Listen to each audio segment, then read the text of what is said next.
10-point underdogs. You do not hear Kentucky basketball and double-digit underdogs in the same sentence often. For the first time since 1970, the Cats have a contest in Morgantown, West Virginia. Almost heaven. 7th-ranked West Virginia, or as many know them, Press Virginia. They're tough.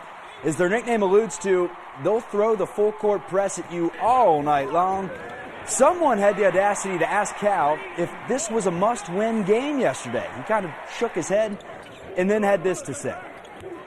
This is only a big game if we win. Then it's a huge game. But short of that, it's the next game, and it's not even in our league. It's going to be a hard game, but it's not a must game. And I would say Bob Huggins is saying the same thing. It's going to be a hard game, but it's not in our league.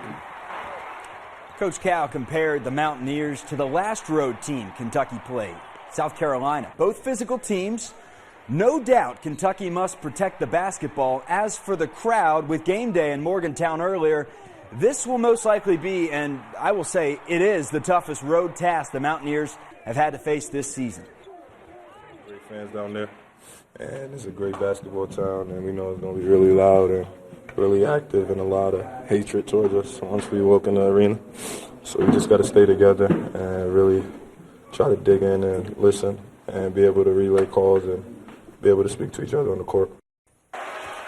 Those Mountaineer fans are brutal. Terrible news last night with just 14 seconds left in the Pelicans-Rockets game. DeMarcus Cousins went down. News broke the All-Star tore his Achilles. He will miss the remainder of the season. The big man was having such a good year, a career year, and the injury comes just a few days after not only his best game, but one of the all-time great games ever. First, it was announced that Asante Gist no longer on Eastern Kentucky's basketball team. Now, just 1 week later, more bad news for the Colonels. Jackson Davis is done for the season after tearing his labrum. The former Lafayette star was averaging 8 points a game in his junior season. He's the son of former UK player Jonathan Davis. To the world's richest race we go. Gunrunner was the favorite and broke from the 10th gate in the field of 12. Here's the finish. Drive by Florent Giroux, he leads by 2. West Coast, the only one with the chance, he's second. Well clear of the others, a battle on for third with Fear the Cowboy coming on. Gunrunner needs another 16th. It's Gunrunner in front. He'll go out a winner. He's the horse of the year, and he's Gunrunner with an unforgettable performance in the Pegasus World Cup. He won by 2 over West Coast. So the horse of the year taking the Pegasus World Cup. Hey, some Final Four action from Eastern Kentucky today in the All-A Classic. Williamsburg falls 49-33 against Shelby Valley. Kelsey Ty led the way for the Yellow Jackets with 12 points.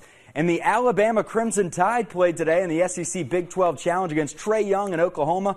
Colin Sexton got the best of the Sooners. Alabama wins that game. The Big 12 and SEC Challenge going on throughout the day. The Mountaineers and Kentucky tonight at 7 o'clock. We'll have all the highlights at 11. We will be right back.